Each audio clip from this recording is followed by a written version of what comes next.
diagnóstica en medicina de grandes poblaciones. ¿Sí? Muy bien.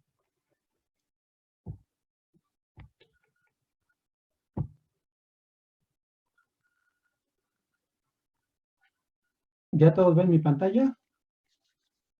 Sí. ¿Todo bien? Perfecto. Entonces vamos a empezar con esta metodología diagnóstica en medicina de grandes poblaciones. Lo primero sería conocer qué es esta medicina de grandes poblaciones. ¿Alguien tiene alguna idea de qué es la medicina de grandes poblaciones?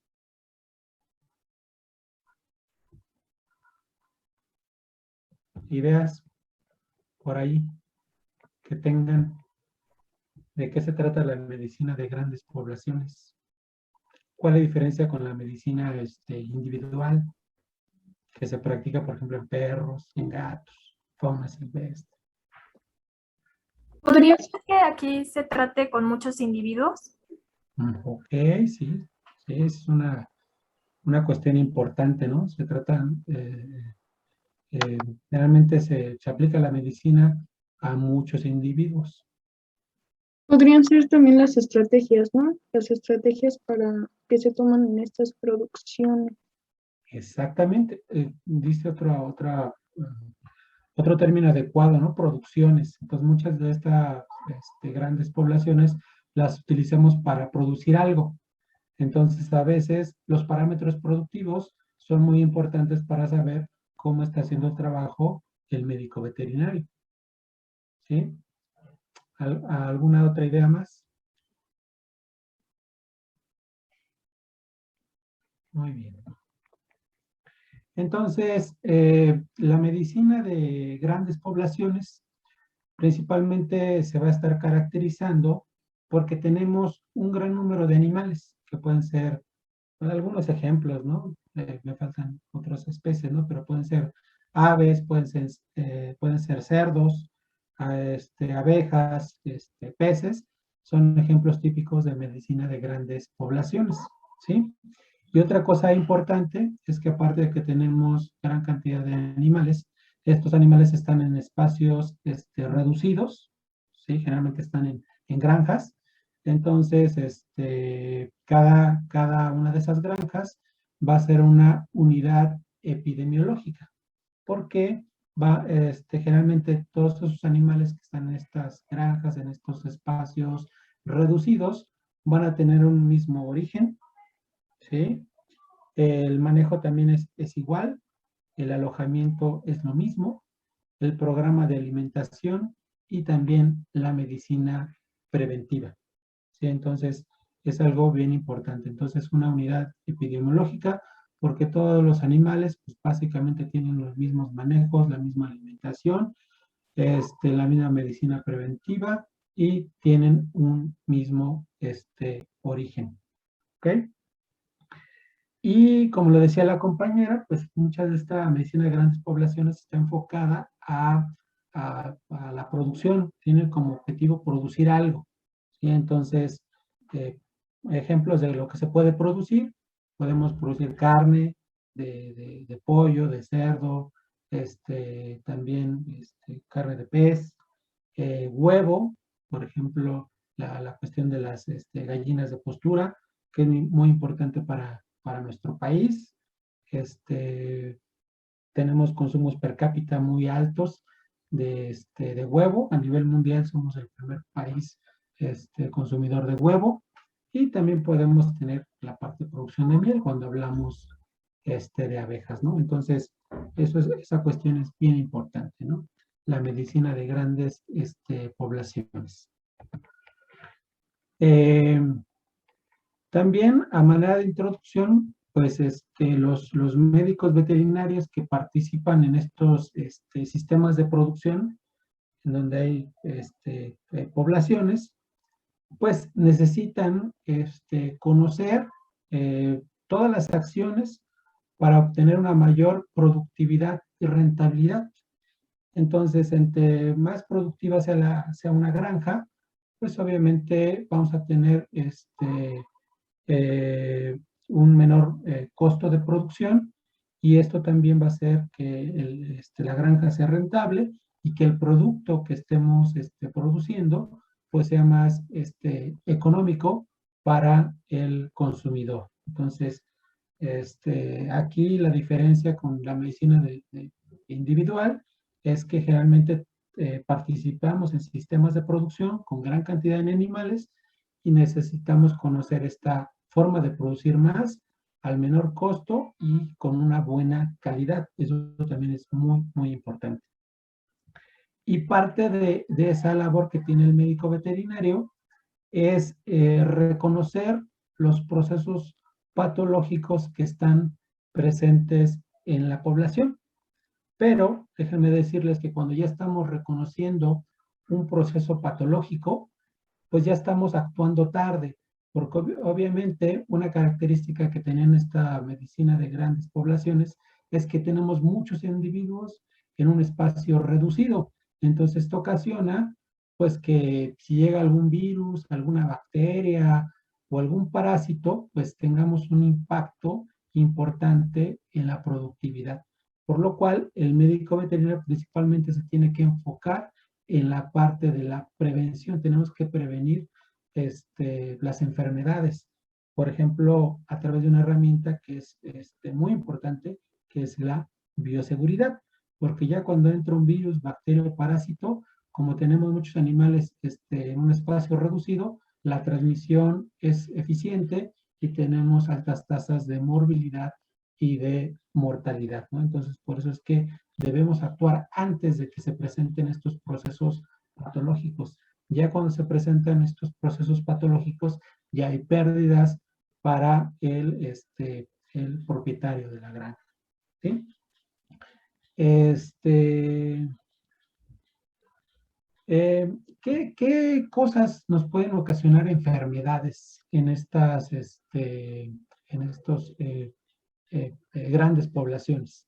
Denme ejemplos de condiciones que nos pueden llevar a una enfermedad.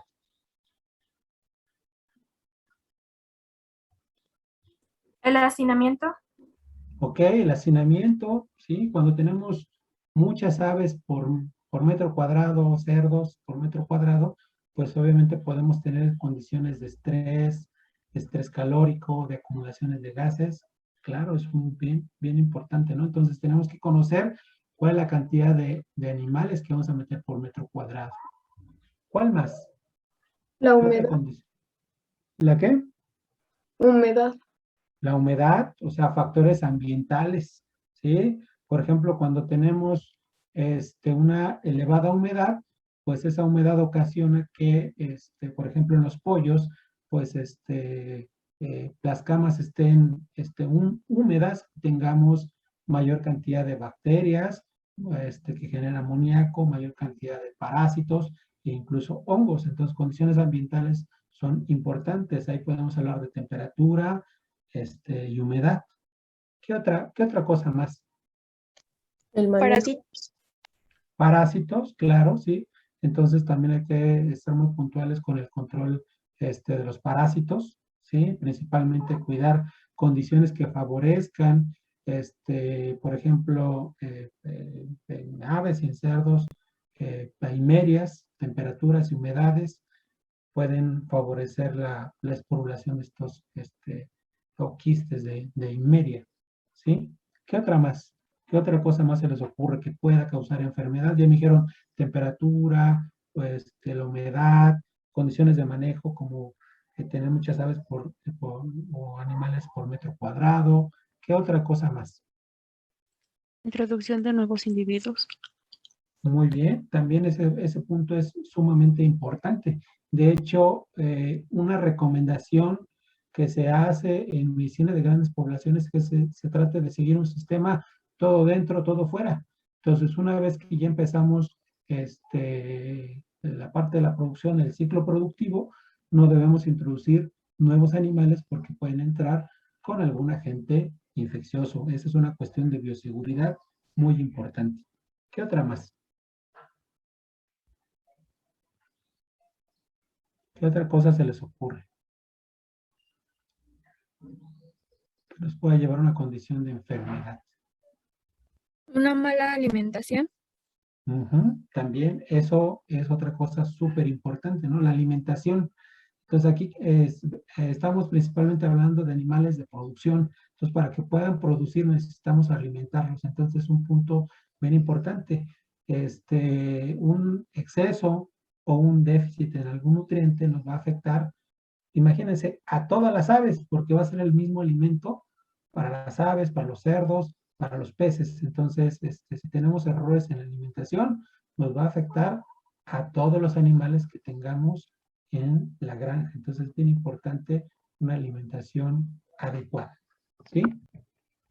Otros ejemplos que tenemos, pues, es la parte del ambiente, como ya lo habían dicho, controlar adecuadamente la temperatura, la humedad.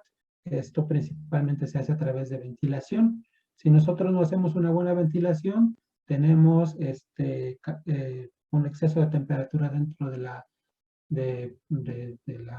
las casetas, de las naves, y con esto estrés calórico. Y cuando los animales tienen estrés calórico, reducen su consumo de alimento y aumentan el del agua, ¿no? Entonces, no queremos que pase eso. También, si tenemos una mala ventilación, podemos tener acumulación de agentes tóxicos. El más importante, por ejemplo, podría ser el amoníaco, ¿sí? Entonces, si no controlamos adecuadamente el ambiente, pues esto puede afectar a nuestros animales. La otra cuestión, instalaciones, ¿sí? Si nosotros no hacemos o no tenemos cuidado en el diseño de las instalaciones, podemos tener problemas, por ejemplo, de estrés calórico, ¿sí? También de problemas de humedad, ¿sí? Entonces, el estrés calórico, lo que les decía, no es bueno porque ocasiona disminución del consumo de alimento y aumenta el consumo de agua.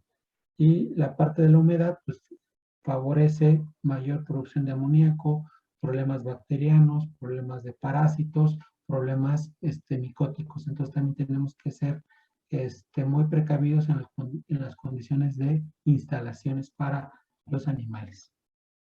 Otro ejemplo puede ser el manejo. ¿Qué manejo le estamos dando a los animales? Por ejemplo, si nosotros vemos que nuestros animales están enfermos y hacemos una vacunación a virus activo, pues obviamente podemos tener una reacción postvacunal bastante severa, ¿no? Entonces, yo puedo, a través de un mal manejo, ocasionar que las aves o los cerdos se enfermen y con esto tener bajos parámetros productivos. Entonces, un ejemplo, manejo reacciones postvacunales, y la otra también, por ejemplo, en la gallina de postura, que se hace corte parcial del pico para que no tengan problemas de picaje o canibalismo. Si nosotros no hacemos adecuado ese corte parcial del pico, también podemos ocasionar alteración en la productividad. Y lo que decían, ¿no? La parte de alimentación, exceso de deficiencia de nutrientes. Es el mismo alimento para todos los animales. Entonces, acuérdense que aquí vamos a tener miles. Por ejemplo, podemos tener casetas con 10,000, 40,000, 50,000 aves. Entonces, si tenemos problemas en la alimentación, imagínense el impacto que vamos a estar ocasionando en esa granja, ¿sí? Entonces, son algunos ejemplos de enfermedades. Ahora bien, la otra cosa importante es por qué debemos evitar las enfermedades. ¿Sí? Parece lógico, pero a veces no podemos defender esa parte, ¿sí? Entonces, ¿qué pasa? ¿Por qué no nos conviene que nuestros animales estén enfermos? Entonces, ¿qué impacto tienen las enfermedades en los animales de producción? ¿Sí? ¿Qué impacto tienen? Con un perro, con un gato, pues el animal se enferma, lo llevan al veterinario, obviamente hay un costo para el propietario, ¿no? Para el tutor. Pero ¿qué pasa con los animales de producción? Entonces, cuando un animal de producción está enfermo por malas instalaciones, mal manejo, por una mala alimentación, por agentes infecciosos, por un ambiente inadecuado, pues lo primero que vamos a ver es que hay una disminución de la productividad. Hablando de un cerdo o de un pollo de engorda, pues lo que vamos a ver es que se tarda más para que tenga el peso que lo lleve, para llevarlo al rastro, ¿sí? Disminuye la productividad. Se tarda más y adicionalmente le tengo que dar mucho más alimento. Entonces, acuérdense que el alimento es el principal costo de producción. Más o menos de cada peso que ustedes invierten para producir carne, pues 60, 70 centavos son para la parte de alimentación. Entonces, aquí tenemos esa cuestión, ¿no? Que hay una disminución de la productividad y aumento en los costos de producción, ¿sí? ¿Por qué se presenta esto? Pues ya lo estamos platicando, porque se afectan parámetros productivos, como cuáles, índice de conversión alimenticia, bien importante. O sea, ¿cuánto le tengo que dar de alimento para que se transforme en un kilo de carne? ¿Sí? La otra, ganancia de peso, ¿no? Son de los dos criterios importantes que afectan los parámetros productivos para todas las para aves, para cerdos, para peces, son muy importantes. También asociada a esta enfermedad vamos a tener morbilidad y mortalidad. O sea, las aves se van a enfermar y van a morir, ¿sí? Cuando se enferman, lo que pasa con estos animales es que dejan de comer y de beber y afecta el parámetro productivo. Y la otra es la mortalidad. Aquí también es importante comentarles que como tenemos miles de animales, está permitido tener cierto porcentaje de mortalidad. Por ejemplo, en el pollo de engorda, en todo el ciclo productivo que es de 7 a 8 semanas, se permite que haya un porcentaje de mortalidad del 5%, o sea, eso es normal por la cantidad de animales que tenemos, ¿no? Pero cuando se nos empieza a salir este parámetro, pues hay pérdidas para productor. Entonces, morbilidad y mortalidad. La otra cuestión también es que los animales que están enfermos van a tener una disminución en la calidad del producto y eso puede ser detectado en el rastro. Entonces podemos tener mayor cantidad de animales que están siendo decomisados en el rastro. Por ejemplo, en el caso de las aves, si estas aves se enferman de enfermedad respiratoria crónica complicada, pues una lesión que podemos ver en el rastro principalmente son problemas de peritonitis o aurosaculitis fibrinosas, y eso va a ser una causa de decomiso. Y la otra, pues dependiendo de la enfermedad, también puede ser un problema de salud pública, por ejemplo, hablando de campylobacteriosis o salmonelosis, ¿sí? La otra cuestión son los costos que se van a estar generando por la medicación y los tratamientos. Entonces, los animales que están enfermos, pues hay que tratarlos, ¿no? Y eso es pues un impacto negativo para el costo de producción, sin contar que pues hay que ver los tiempos de retiro que vamos a tener en cuenta al momento de que queremos sacar los animales hacia el rastro, ¿sí? También otro impacto que podemos tener es que hay más enfermedades oportunistas, ¿sí? Un animal que está enfermo es más propenso a enfermarse de agentes oportunistas, principalmente cuestiones de bacterianas, como es el caso de coli, que causa la enfermedad de colibacilosis, ¿sí? También podemos tener, dependiendo de la enfermedad, pérdida del estatus sanitario, por ejemplo, en la parte de las aves, dos de las enfermedades más importantes que ocasionan que pierdas el estatus sanitario es la enfermedad de Newcastle en su presentación velogénica viscerotrópica y la influenza aviar. Y pues, ahorita, afortunadamente, no está en México, pero ya hay reportes de la peste porcina africana en el continente americano. Está en Centroamérica, entonces ahorita se están elaborando muchos protocolos para evitar que esta enfermedad va a llegar a nuestro país. Entonces, ¿qué pasa con estas enfermedades de importancia? Pues obviamente que dificultan la movilización y la comercialización del producto o incluso que se tenga que eliminar completamente todos los animales de esa granja por tener una enfermedad como estas, ¿no? Entonces, obviamente es una pérdida importante económica para el productor, ¿sí? No sé si tengan algún comentario o alguna pregunta sobre esto que estamos comentando.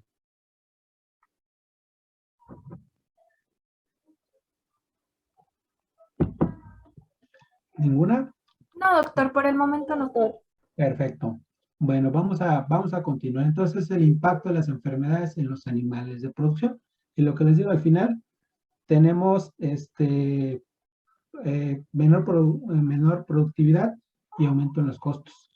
Y pues acuérdense, cuando tuvimos los problemas de influenza aviar, donde se afectaron principalmente gallinas de postura, pues hasta dónde se fue el precio del huevo, ¿no? Entonces, son cuestiones que impactan también al consumidor. Muy bien.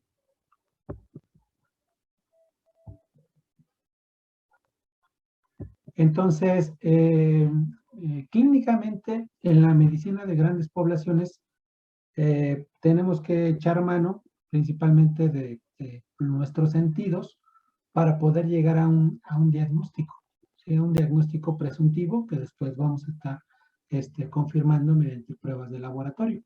Entonces necesitamos sentidos para poder diagnosticar, ¿sí? Entonces, primero la vista, ¿sí? O sea, algo tan sencillo como la vista nos ayuda a empezar a tener algún diagnóstico presuntivo en mente. Ver a los animales, cómo se están comportando, qué signos clínicos se están presentando, pues obviamente es determinante para llegar a un diagnóstico clínico presuntivo. También la parte del oído. ¿Cómo creen que se puede aplicar el oído en la metodología diagnóstica? ¿Qué podrían escuchar que los pudiera llevar a tener un diagnóstico presuntivo en mente? Su respiración. La respiración, muy bien, o sea, ver si hay acumulación de exudados en la vía respiratoria que está ocasionando disnea, estertores, ajá, bien importante. Ujú. Entonces es un buen ejemplo de en la medicina de grandes poblaciones. Obviamente en perros y gatos pues, tiene también muchas aplicaciones la parte del oído, ¿sí? El olfato, por ejemplo, no sé si les tocó ir a alguna granja de peces, de cerdos, de aves. ¿Qué cosas podrían detectar con el olfato? En las aves, lo que ya se había comentado sobre la humedad que favorece como también el amoníaco, ¿no? Exactamente. ¿Y cómo puedes detectar el amoníaco? ¿Qué te indica que hay amoníaco? ¿Alguien sabe?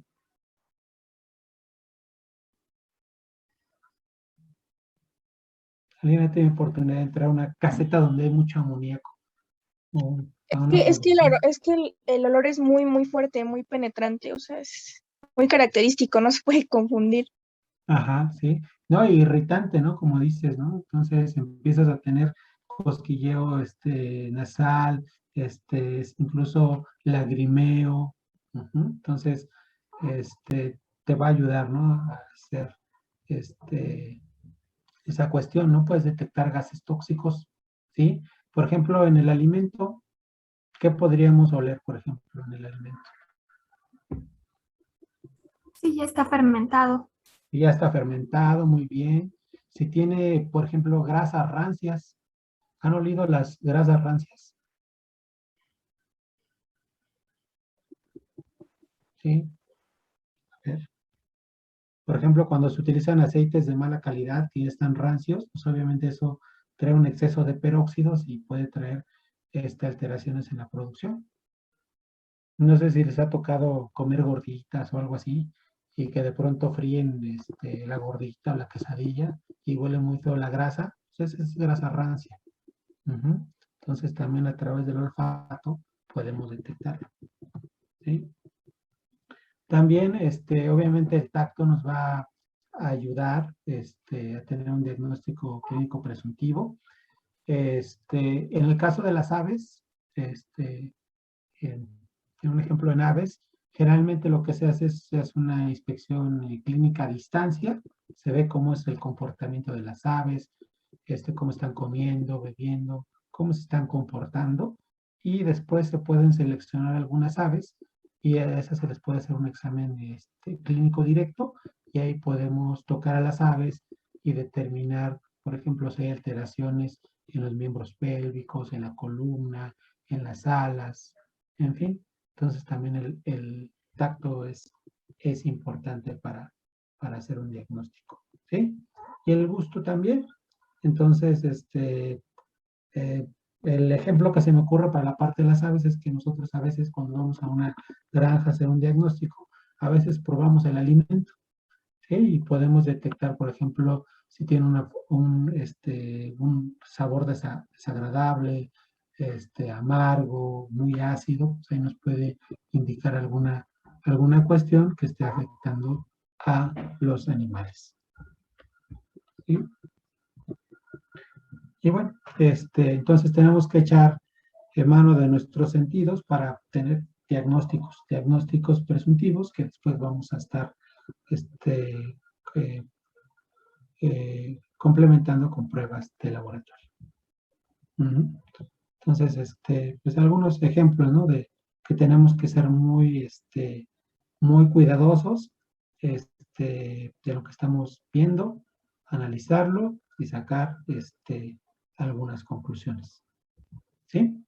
Entonces, el proceso de metodología diagnóstica que se sigue en grandes poblaciones, pues sí es un proceso ordenado que incluye varios pasos. Algunos de estos pasos son iguales para la metodología diagnóstica pues, de medicina individual, pero en otros sí es completamente diferente. Por ejemplo, lo primero, establecer una anamnesis o una historia clínica en la granja. Entonces, esto es súper importante. Entre más datos tengan ustedes en la historia clínica o la anamnesis, ustedes le van a poder dar más valor a los otros hallazgos que van a estar encontrando. Entonces, vale la pena destinar un buen tiempo para hacer esta historia clínica y recabar la mayor cantidad de información. ¿Sí? Después tenemos, bien importante, y es diferente a la medicina individual, pues un análisis de los registros de producción. Entonces tenemos que saber cómo son esos registros de producción. Y estos registros de producción son tanto históricos, o sea, a lo largo de los años, qué obtienen en cuanto, por ejemplo, ganancia de peso, índice de conversión alimenticia, tiempo para que los animales se vayan al rastro, ¿sí? Y después vamos a comparar esos registros de producción históricos con los que se están presentando en el momento que nos están llamando por por algún problema, por alguna enfermedad. Entonces aquí tenemos que saber registros de producción. Sí, esto es bien importante porque estamos trabajando con animales que creamos para producir algo. Y generalmente uno de los importantes es el índice de conversión alimenticia, la ganancia de peso, también el porcentaje de animales que mueren, ¿sí? El porcentaje de viabilidad, todo es bien importante, tanto la parte histórica como lo que se está presentando en este momento que me están llamando para hacer un diagnóstico.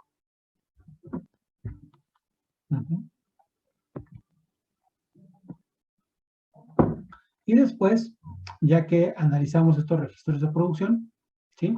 Entonces, si se fijan, estos primeros dos pasos los estamos haciendo en las oficinas. O sea, antes de tocar a los animales, antes de ver a los animales, yo ya tengo una historia clínica, ya tengo registros de producción. Entonces, de aquí ya puedo tener un diagnóstico clínico presuntivo de lo que puede estar pasando.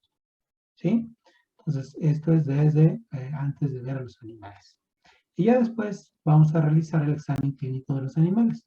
Les decía, generalmente lo que se hace para estas grandes poblaciones es realizar un examen clínico a distancia, ver cómo se están comportando los animales, cómo se están desarrollando, cuál es la uniformidad, y después se pueden seleccionar algunos animales para hacer un examen clínico directo. ¿Sí? Entonces, esto también es importante y puede aplicar también para medicina individual. Y cada uno de estos rubros que yo estoy cubriendo me van a ir permitiendo desechar o incorporar algún diagnóstico clínico presuntivo. ¿sí? Por ejemplo, si en la historia clínica me dice que se han muerto el 60% de los animales en menos de 3 días, pues obviamente estoy ante lo más probable es que estoy ante una enfermedad viral o un proceso tóxico, ¿sí? Y si me dicen que las aves por ejemplo, las aves empiezan a tener algún problema de signos nerviosos, de disnea, pues igual se trata de influenza, de Newcastle. Entonces, de la historia clínica y ya puedo tener una idea de qué se podría tratar, ¿no? Pero todo esto hay que confirmarlo. Entonces, vamos a estar formulando un diagnóstico clínico presuntivo.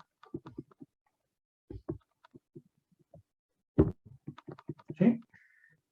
Seguimos con este proceso ordenado de metodología diagnóstica. El siguiente paso sería realizar el examen de necropsia. ¿Sí? Entonces, esto es de rutina en grandes poblaciones. Entonces, aquí sí es una diferencia importante.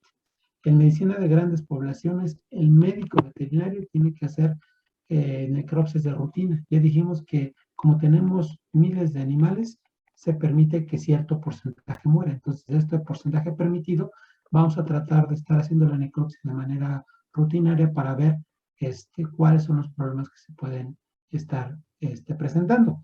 Y obviamente cuando te llaman para hacer un diagnóstico por un problema de improductividad o de enfermedad, pues también tienes que hacer esta necropsia. Entonces, los médicos veterinarios que nos dedicamos a animales de producción, tenemos que hacer la necropsia de rutina. Es una habilidad que tenemos que desarrollar. Esto no aplica, por ejemplo, en perros o en gatos, pero aquí se vale que yo sacrifique 5 a 10 aves o cierta cantidad de cerdos para ver cuáles son las lesiones que tienen y con estas lesiones correlacionarlo con la historia clínica, con los parámetros productivos y con la inspección clínica para señalar hacia dónde puede estar mi diagnóstico clínico presuntivo. Entonces aquí es bien importante realizar la necropsia. Esto no aplica para caballos, para perros, para gatos, pero sí para cerdos, para aves, para peces, incluso para abejas. Hacer necropsia de algunos individuos para saber qué está pasando con todo el conjunto de animales. ¿Sí? Entonces, esto es importante y es una diferencia con respecto a la medicina individual. ¿Sí? Hacemos la necropsia y después de hacer esa necropsia, durante la necropsia, mejor dicho, vamos a estar detectando lesiones que me van a permitir tener un diagnóstico presuntivo un poco más corto, más preciso, y con este diagnóstico que tengo en mente, voy a tomar las muestras que voy a enviar al laboratorio para confirmar el diagnóstico. ¿Sí? Entonces, también es otra cuestión bien importante. En grandes poblaciones tenemos que ser rápidos, eficientes y precisos con la cuestión del diagnóstico. ¿Sí? Yo no le puedo decir a un avicultor, pues tus aves probablemente tengan Newcastle velogénico, ¿no? Entonces tengo que ser muy preciso, ¿lo tienen o no? Porque eso tiene muchas implicaciones.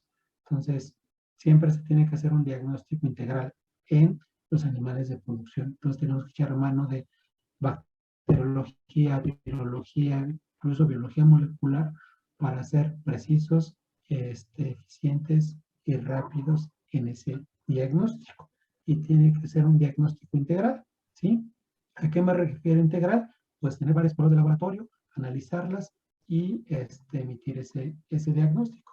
Porque generalmente vamos a tener interacción de agentes infecciosos. Puede haber virus, bacterias y parásitos.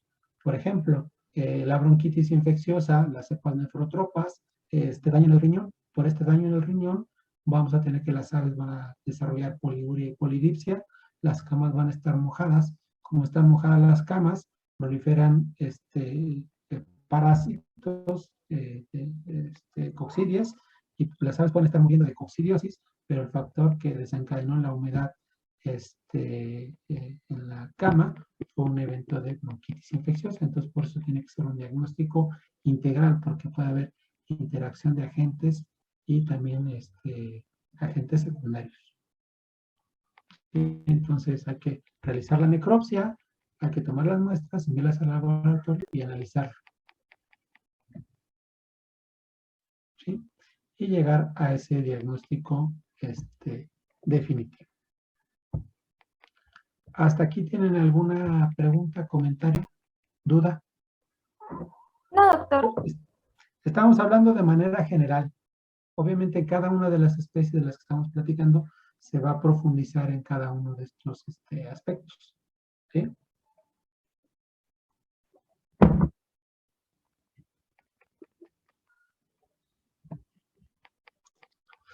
Entonces, la anamnesis o historia clínica. Primero, pues tenemos que saber qué es esta anamnesis o historia clínica. Pues es una etapa sumamente importante para el diagnóstico y básicamente consiste en preguntar. Consiste en hacer un interrogatorio. Tenemos que preguntar. Y obviamente, entre más conocimientos tengamos de las enfermedades, del manejo, de la zootecnia, pues más cosas podemos preguntar para llegar a un diagnóstico. Si sabemos poco, pues no vamos a preguntar mucho, ¿no? Entonces, entre más empapados estemos de la especie en la que estemos trabajando, pues vamos a poder preguntar cosas puntuales que nos pueden llevar a tener un diagnóstico presuntivo y llegar al diagnóstico final. Entonces, es la etapa más importante, consiste en un interrogatorio. ¿Sí? Hay que hacer muchas preguntas de alimentación, de manejo, de medicina preventiva, de bioseguridad, de parámetros productivos. Todo lo tenemos que preguntar. Lo que les digo, entre más información tengamos, vamos a ser más eficientes en ese diagnóstico. ¿Cómo se aplica? Pues básicamente tenemos que utilizar pocos términos técnicos y hay que valorar su veracidad. Entonces, dependiendo a la persona que estemos interrogando, va a ser qué tantos términos técnicos vamos a utilizar para llegar al diagnóstico, para hacer la anamnesis o historia clínica. Por ejemplo, si estoy hablando con un trabajador de las granjas que atiende a las aves, pues no lo puedo decir, oye, ¿qué tal? ¿Cómo está tu problema de síndrome cítico? Entonces él te va a decir, pues, ¿síndrome qué? Pues realmente no entiende qué es el síndrome cítico. Entonces, en campo, a eso se le conoce más como bolsa de agua. Entonces, ¿qué tal está tu problema de bolsa de agua? Ah, pues él lo va a entender rápidamente. Ah, mira, el problema está controlado, o cada día tengo esta cantidad de animales que mueren por bolsa de agua. Digo, es un interrogatorio que vamos a estar aplicando con términos técnicos, pero principalmente para veterinarios y para las personal de campo, pues principalmente vamos a utilizar pues términos más coloquiales, ¿sí? Entonces, pocos términos técnicos y la otra de valorar su veracidad, porque a veces el médico veterinario o el casetero se equivoca y pues no te quiere decir la verdad, ¿no? Para que no le vayan a echar la culpa. Entonces, también hay que valorar su veracidad y hay que ver que esto que nos está diciendo, pues más o menos cuadre con lo que tenemos en la historia clínica, en las necropsias y en los resultados de laboratorio. ¿Sí? Entonces, ¿a quién lo vamos a estar aplicando? Como les decía, puede ser al propietario de la granja, se lo podemos aplicar a él. Generalmente nos va a dar datos generales. El encargado, el operador o el médico veterinario, es el que nos va a dar datos más relevantes para llegar al diagnóstico. Y les digo, también hay que platicar con el personal que está día a día con los animales. ¿Sí? ¿Y cómo vamos a complementar esta anamnesis o esta historia clínica? Principalmente con los registros de producción, ¿sí? El examen clínico, que ya les dije, puede ser a distancia y directo, y también con la necropsia y con las pruebas de laboratorio.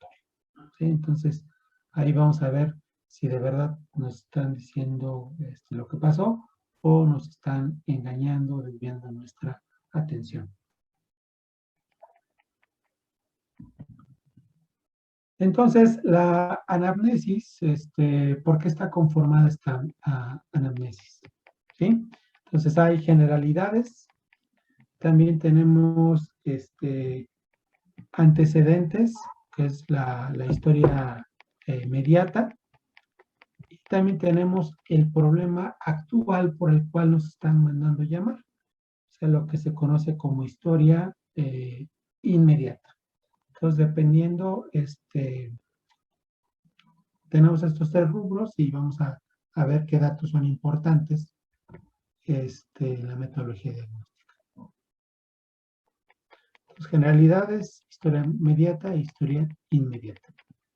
Entonces, generalidades, pues aquí pues, los datos del propietario, lo básico, su nombre completo, la dirección, su dirección, el teléfono, su correo electrónico, ¿sí?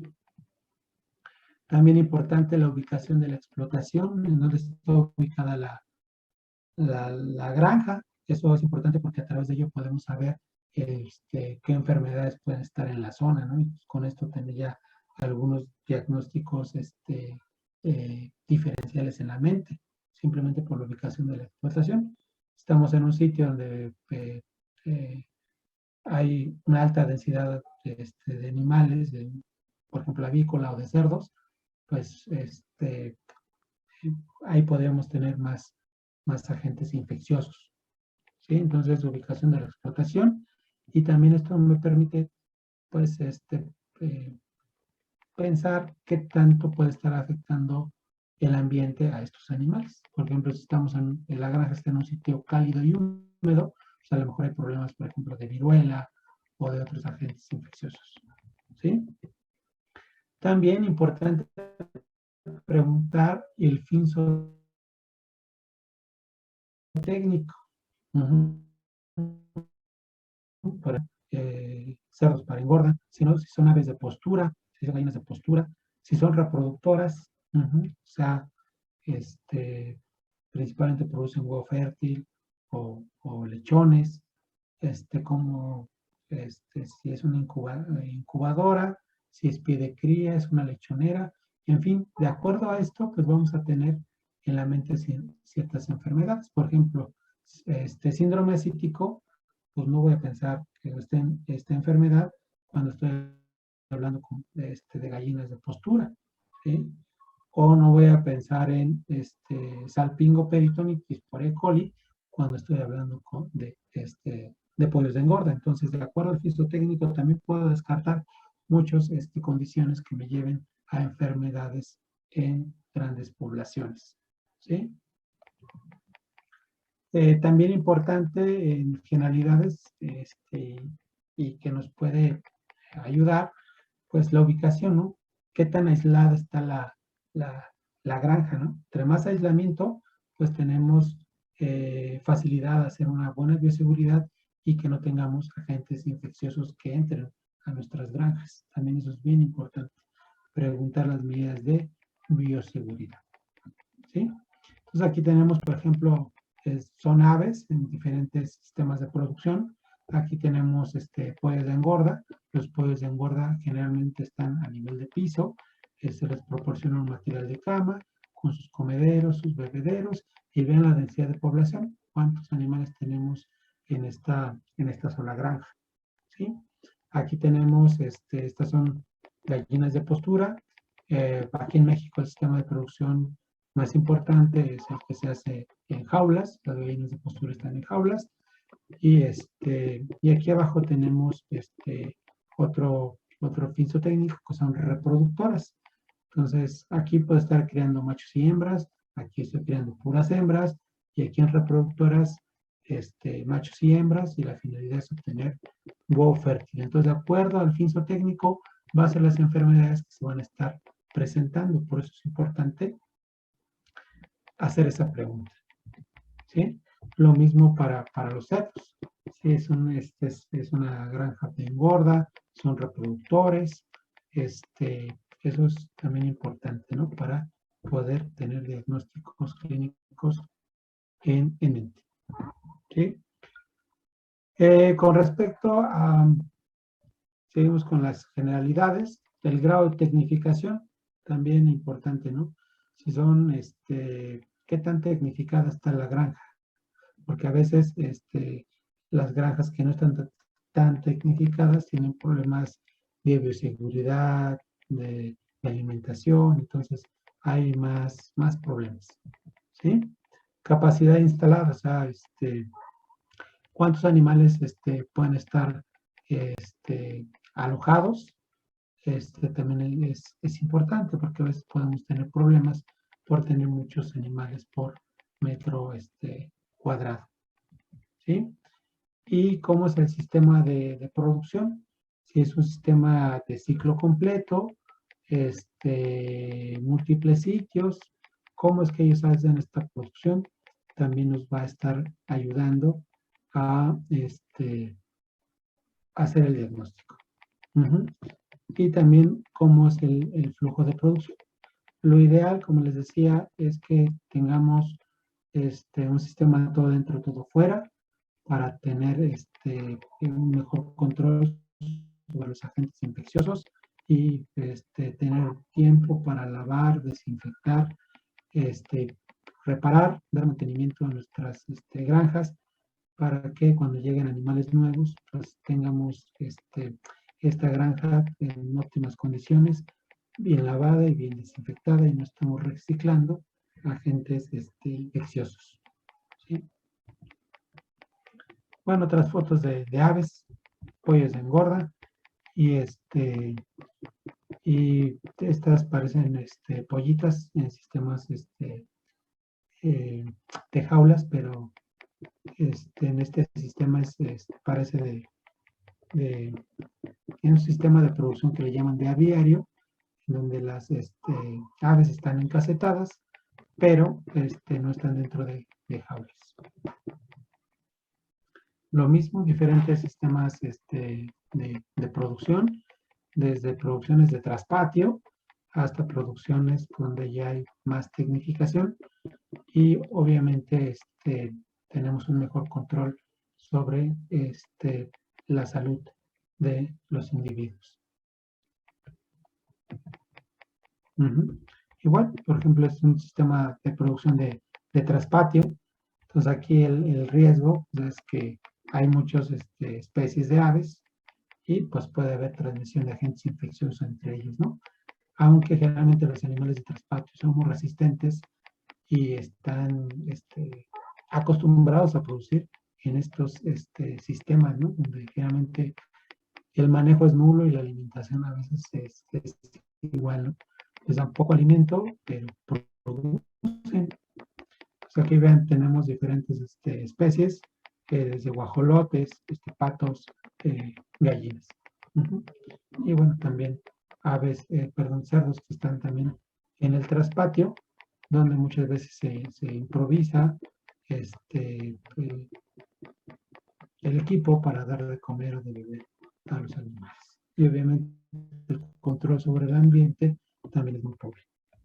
¿Sí? Seguimos con la parte de generalidades, saber si hay explotaciones aledañas. ¿Sí? Lo ideal es que hubiera una separación de kilómetros entre una granja y otra, pero la realidad es que a veces las granjas están una al lado de otra, ¿no? Y esto también propicia que tengamos problemas de bioseguridad y de agentes infecciosos, ¿no? Entonces lo ideal es tener nuestra granja en un sitio aislado, que no haya granjas aledañas y tampoco carreteras principales donde estén transportando animales y pueda haber entrada de agentes patógenos. Entonces es bien importante el aislamiento de nuestras granjas, sobre todo para cuestiones de agentes infecciosos. ¿Sí? Y también importante preguntar cuál es la temperatura y ambiente y sus variaciones a lo largo del día. Entonces, esto tiene que ver también con qué tan tecnificada está la granja. Si es una granja, por ejemplo, de pollos de ambiente controlado, pues ahí no hay tanto problema con la temperatura y sus variaciones a lo largo del día. Pero si es una caseta de ambiente natural, donde no hay un aislamiento térmico, pues aquí sí vamos a tener serios problemas en sitios calurosos. Entonces también eso es importante. Con la temperatura ambiente y sus variaciones a lo largo del día, pero tiene que ver mucho con la tecnificación de la granja. Lo mismo de la humedad.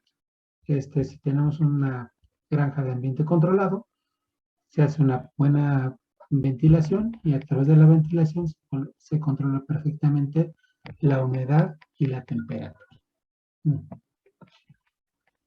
Y también cómo están orientadas las naves. También es importante, sobre todo es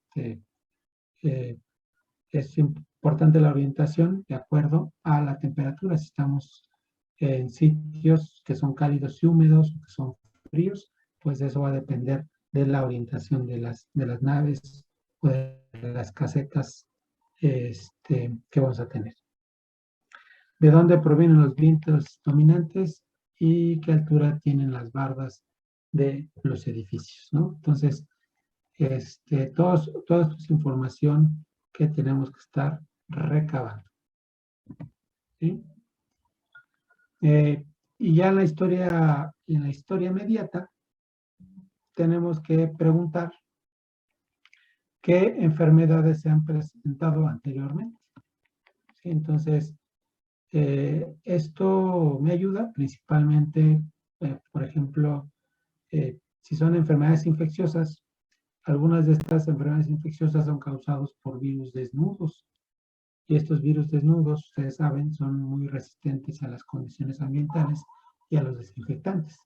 Entonces, si yo tuve alguna enfermedad asociada a un virus desnudo, pues tal vez aunque la vea y desinfecté, pues ese virus pueda seguir en las instalaciones, en las granjas, en las casetas, en las naves, y esto ocasionar pues que la enfermedad siga, bueno, que la gente siga presente y que las aves puedan seguir enfermando por este agente etiológico. Entonces, eso es importante. Presencia de enfermedades anteriores y también cómo se resolvieron. También importante preguntar cuáles son los programas de medicina preventiva establecidos. Por ejemplo, cuál es el calendario de vacunación, ¿sí? Y de los calendarios de vacunación hay que preguntar el nombre de la vacuna, para conocer la cepa que están utilizando para vacunar, cómo se administró la vacuna, ¿sí? Y a qué edad se está vacunando. Esos son 3 factores importantes que tenemos que conocer de las vacunas. Tipo de vacuna, vía de administración y cómo se vacunan los animales, ¿sí? A qué edad.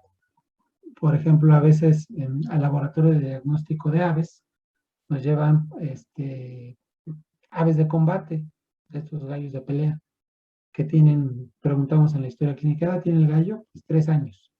¿Lo vacunó contra Newcastle? Sí. ¿A qué edad? Pues a los 8 días de edad. Entonces, lo vacunó a los 8 días de edad y ya tiene 3 años. Pues obviamente ya no tiene inmunidad contra la enfermedad de Newcastle. Por eso es importante preguntar con qué frecuencia se vacunan estos animales. También, ¿cuáles son las medidas de bioseguridad y cómo funcionan? Entonces, con respecto a medidas de bioseguridad, estas medidas de bioseguridad se aplican al personal, o sea, cómo tiene que ingresar el personal a la granja, cómo tiene que hacer su recorrido dentro de las instalaciones, si toma un baño antes de entrar, ¿sí? Entonces, bioseguridad se aplica al personal, al manejo de residuos, de la mortalidad, de las excretas, también bioseguridad en las instalaciones y también en las aves. Entonces, hay que preguntar, dependiendo de los niveles, cómo se aplica esa bioseguridad y si se hace alguna evaluación de esa bioseguridad. Por ejemplo, una medida de bioseguridad es el lavado y desinfección del equipo, de las instalaciones, de las casetas. Lo podemos hacer, pero debemos también evaluar si funcionó o no. ¿Cómo? Pues a través de pruebas. Por ejemplo, se pueden utilizar hisopos de arrastre para medir la cantidad de colonias bacterianas antes del lavado y desinfección y después del lavado y desinfección, ¿no?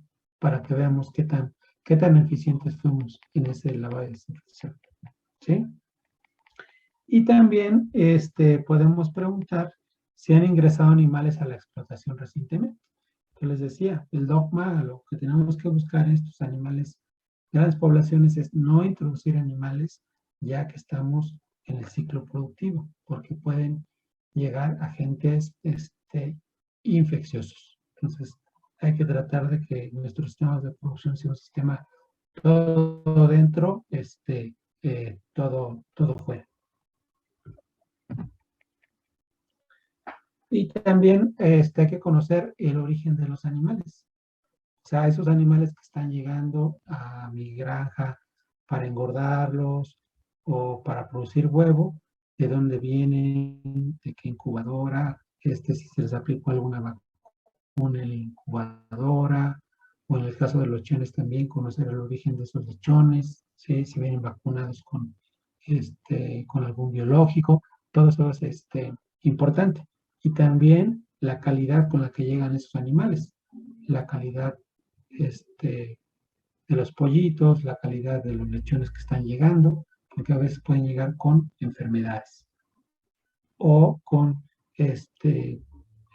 o sin vacunas, y tengo que vacunarlos inmediatamente, dependiendo del agente etiológico. Bueno, aquí les estoy mostrando algunos ejemplos de vacunación en aves. Por ejemplo, en la foto de arriba están vacunando en incubadora. Aquí están aplicando la vacunación contra la enfermedad de Marek, que se vacuna al día de edad por vía subcutánea en el cuello. Cada uno de estos pollitos tiene que ser vacunado contra Marek. O otra vacunación, en gallinas de postura, que también se utiliza por vía subcutánea a nivel del cuello. O estas dos vacunas van por vía subcutánea, o aquí que están vacunando contra la enfermedad de Newcastle a través de la aplicación de una gota con virus vivo en el ojo. Entonces son diferentes formas de vacunar. Entonces hay que preguntar la vía de administración de la vacuna, la cepa utilizada y la edad a la que se está vacunando. Y cierra vacunaciones. Y pues igual en los cerdos, ¿no? También los mismos datos hay que preguntarlo para los cerdos. ¿Sí? También otra cuestión es de historia mediata. ¿Qué tipo de alimento o materias primas se están empleando? O sea que hay que preguntar el alimento,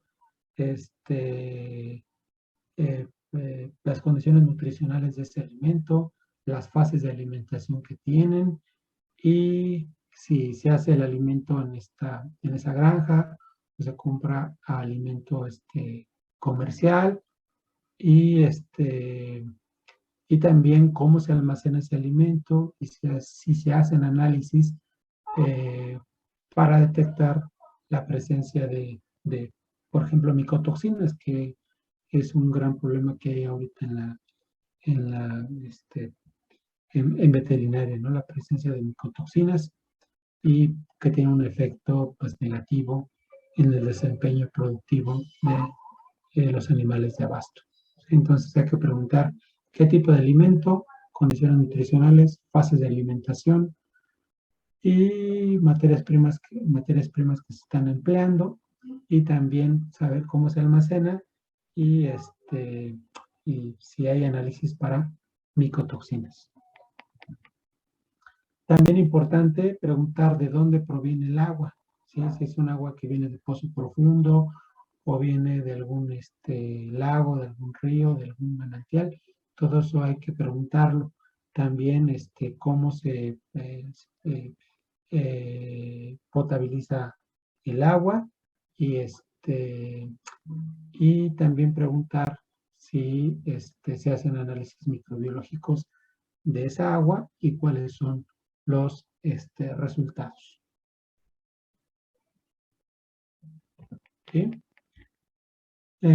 También otra cosa que se puede preguntar es si se han presentado cambios ambientales o de personal y hace cuánto tiempo. Entonces, a veces eso sucede, ¿no? De pronto tenemos un trabajador nuevo que no se le da una buena capacitación, que se le deja solo y aquí podemos tener problemas. Entonces es importante que todo el personal pues, nuevo que se ha contratado pues, sea capacitado y supervisado. Si no hay supervisión, pues se pueden cometer muchos errores y no necesariamente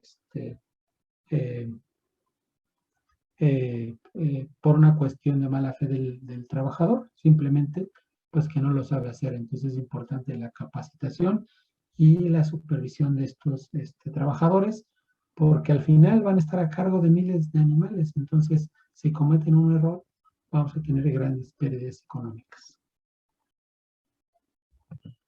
¿Sí? Seguimos con la historia clínica inmediata y también hay que preguntar si las instalaciones cuentan con aislantes térmicos, con ventanas, con cortinas. O sea, básicamente preguntar cómo se controla el ambiente dentro de esa granja, dentro de esa caseta, dentro de esa nave. ¿Sí? Entonces, por ejemplo, los aislantes térmicos son muy importantes para que los animales no sufran estrés calórico o que no tengan condiciones de baja temperatura, hipotermia y eso predisponer a enfermedades respiratorias. La otra, las ventanas y las cortinas, pues nos ayudan a ventilar las naves o las casetas. Entonces, con una buena ventilación, controlo temperatura, humedad y también desalojo los gases tóxicos que pueden estar ahí presentes. Entonces, también esto hay que preguntar. Y también cómo son los pisos de los corrales o las casetas. Lo ideal pues, sería que los pisos fueran de concreto para que se pudieran lavar y desinfectar, pero a veces en granjas poco tecnificadas o pues, producciones de traspatio, pues los pisos son de tierra, entonces ahí hay problemas para desinfectar, entonces vamos a estar reciclando agentes patógenos, virus, bacterias y también parásitos. Y también, por ejemplo, ahorita por todo lo de las lluvias, si es un piso de tierra, pues podemos tener un exceso de humedad que predisponga a los animales a desarrollar problemas de pododermatitis y de infecciones parasitarias. Y lo que comentaba en el principio, también es importante saber cuál es la densidad de población, que esto pues obviamente está en función del grado de tecnificación de la granja, de la experiencia de cada médico veterinario, del peso con el que estoy sacando los animales al rastro y pues obviamente también del fensotécnico.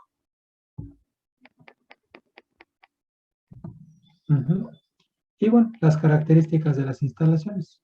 O sea, básicamente cómo son las naves, las casetas, y los equipos que estoy utilizando para proporcionar el alimento o el agua. ¿Sí? Seguimos con la historia mediata. Aquí estamos viendo la cuestión de tipo de bebederos y comederos. O sea, también eso es bien importante, ¿no? A veces el problema de improductividad o de mortalidad se debe a que no estoy poniendo la suficiente cantidad de bebederos o de comederos. Entonces es importante preguntar sobre la proporción de comederos y bebederos, también si son automáticos o manuales y cómo se limpian y desinfectan y el manejo que se hace de ellos. Entonces, eso de bebederos también aplica para comederos. Por ejemplo, aquí le estoy poniendo la imagen de un bebedero, perdón, de un comedero de canal que se utiliza comúnmente para gallinas de postura que están en jaula. Y también cómo se hace el manejo de desechos, excretas y de mortalidad. Entonces, lo ideal es que este manejo de desechos, excretas y mortalidad, se haga dentro de la granja. Pues hay muchas formas de eliminarlos a través del compostaje, pero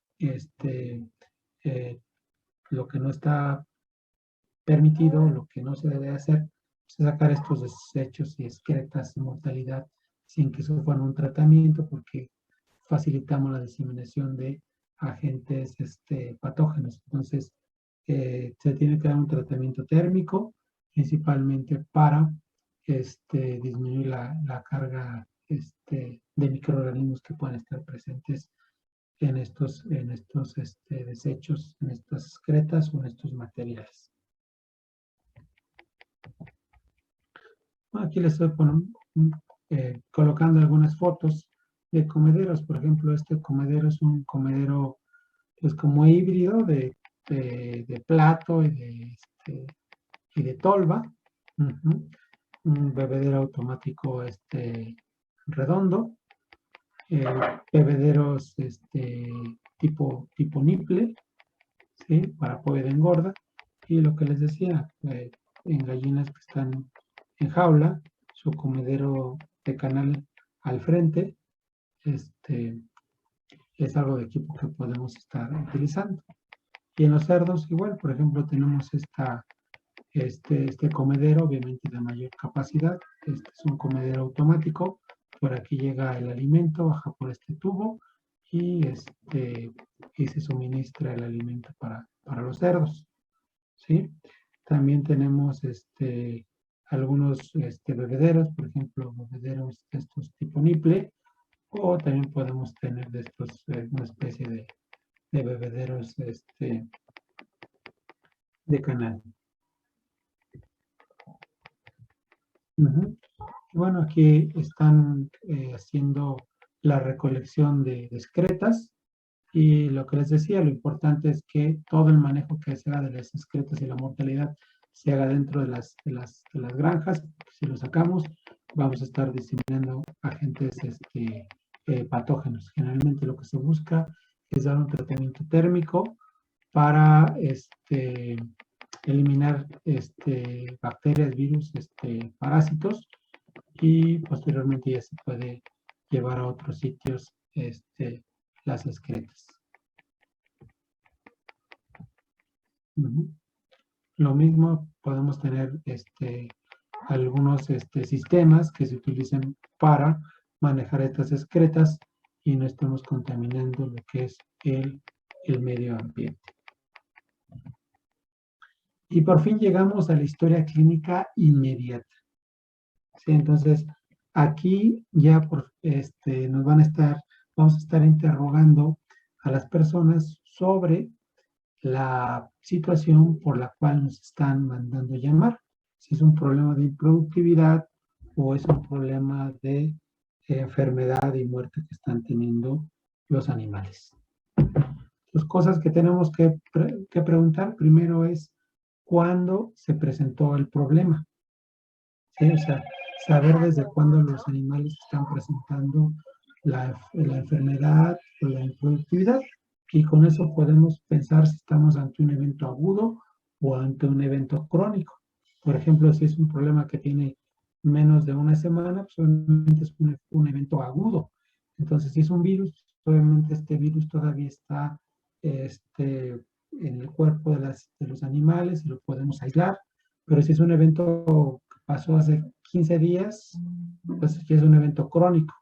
Entonces difícilmente voy a poder aislar al virus.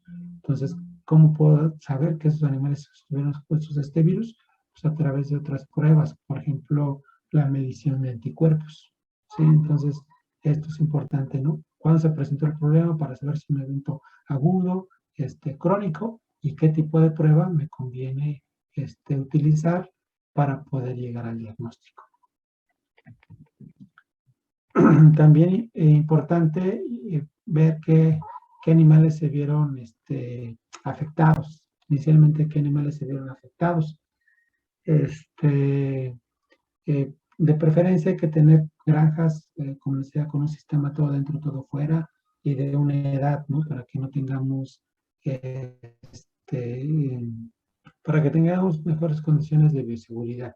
Por ejemplo, en gallina de postura, en donde podemos tener granjas con 2 edades, las aves que ya están poniendo y las aves que apenas están en crecimiento para reemplazar a las otras, ahí podemos tener mayor problema de bioseguridad y reciclamiento de agentes patógenos, y la enfermedad primero se puede presentar en aves jóvenes y después en aves adultas. Entonces, lo ideal es que tengamos animales de una sola edad. Y cómo se distribuyó el problema en la población, también eso es bien importante. Si fue primero una granja, después en la granja, perdón, una caseta, después en la caseta vecina, con qué velocidad se difundió la enfermedad, si hubo cuántos días se tardó para los animales para empezar a mostrar signos clínicos, esos tiempos de incubación, y cuáles fueron los signos clínicos y qué porcentaje de aves se vieron afectados. Entonces, porcentaje de animales afectados, ¿sí? Eso también me ayuda, ¿no? Por ejemplo, cuando es proceso viral, generalmente la difusión va a ser rápida, que cuando es un problema bacteriano o parasitario. Obviamente hay excepciones, ¿no? Pero generalmente los procesos virales se difunden con mayor rapidez que los parasitarios o los bacterianos, ¿sí? Entonces, ¿qué porcentaje de animales se vieron afectados? La morbilidad y cuántos de esos se murieron. Entonces, es bien importante. Como les decía, en los animales de producción, ya tenemos estandarizado, no estandarizado, ya tenemos un parámetro de mortalidad que se va a estar dando dependiendo del fitotécnico, entonces, y la especie. Entonces, cuando se incrementa esa mortalidad, pues obviamente nos puede indicar que tenemos ahí algún problema. Entonces, porcentaje de animales afectados, morbilidad y también cuántos de esos animales murieron. Obviamente, en enfermedades de alto impacto, por ejemplo, Newcastle, influenza, peste porcina africana, fiebre porcina clásica, pues esperamos tener una gran cantidad de animales enfermos y también de animales que están muriendo. También es importante saber cómo se vieron afectados los animales, signos clínicos.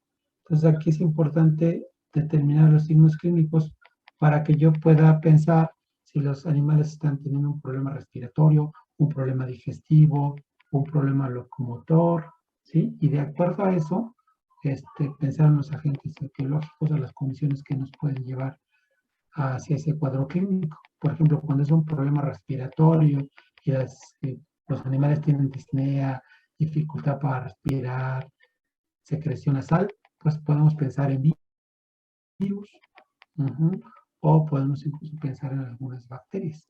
Entonces es importante conocer los signos clínicos para buscar encuadrar el cuadro clínico hacia un problema respiratorio, digestivo, nervioso, locomotor, en fin. También importante conocer cuánto tiempo permanecieron enfermos antes de la recuperación o de la muerte.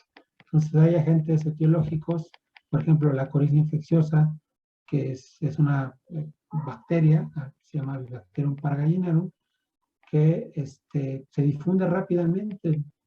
2 o 3 días podemos tener 100% de aves que están enfermas, pero su porcentaje de morbilidad es muy bajo y se recupera más o menos en 1 a 2 semanas, ¿sí?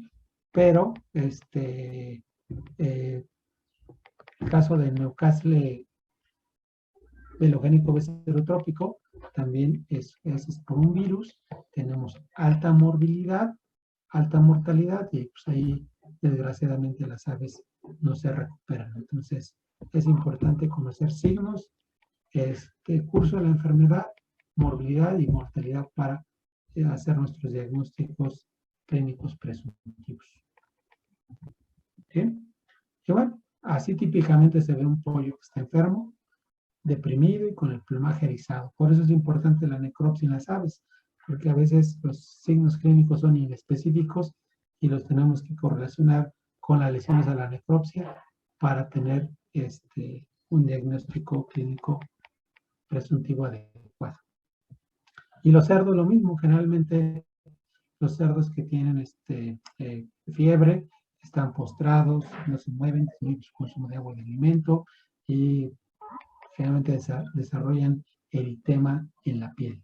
Entonces son, como les decía, signos clínicos y a veces no son específicos y tenemos que correlacionarlos con otros elementos. ¿Sí? También podemos preguntar si existen vectores o transmisores. ¿Sí? Ahí es importante conocer todas las enfermedades para ver la participación de vectores o transmisores. Por ejemplo, el caso de viruela aviar, pues tenemos que uno de los vectores del virus son los mosquitos. Entonces, si hay muchos mosquitos, pues podemos tener problemas de viruela.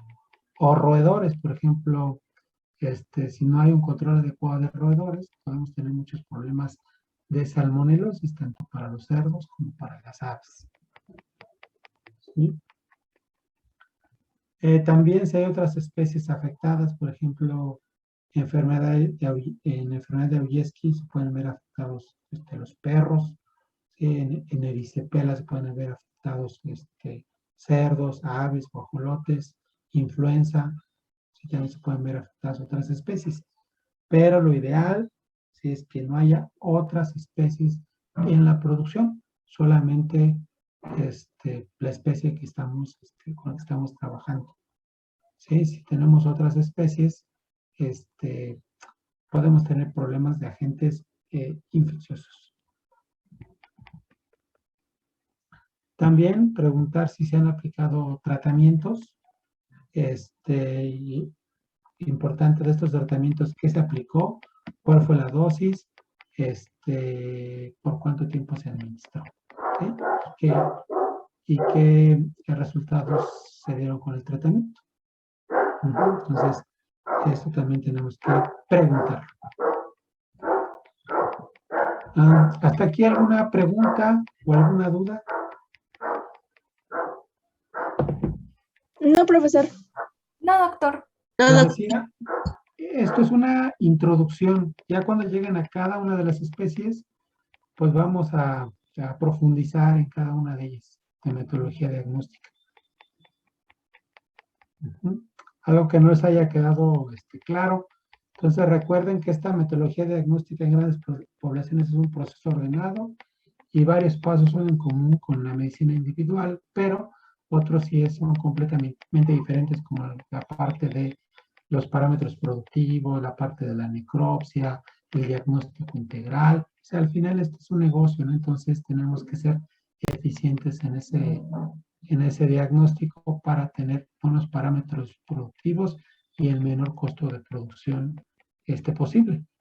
Y, por ejemplo, en las aves, pues a veces no utilizamos ni termómetro ni estetoscopio para hacer esa inspección clínica en las aves. Esto de termómetro y estetoscopio y otros elementos se utilizan para aves, pero por ejemplo para aves de ornato y compañía, donde la medicina ya es individual. Acá básicamente en los animales de producción para hacer esa inspección clínica nos basamos de los sentidos. ¿Algo más, doctores? ¿Preguntas? ¿No se quedaron dormidos? No, doctor. Un poco. No, doctor, aquí estamos. Pero no hay dudas de mi parte, no. Muy bien.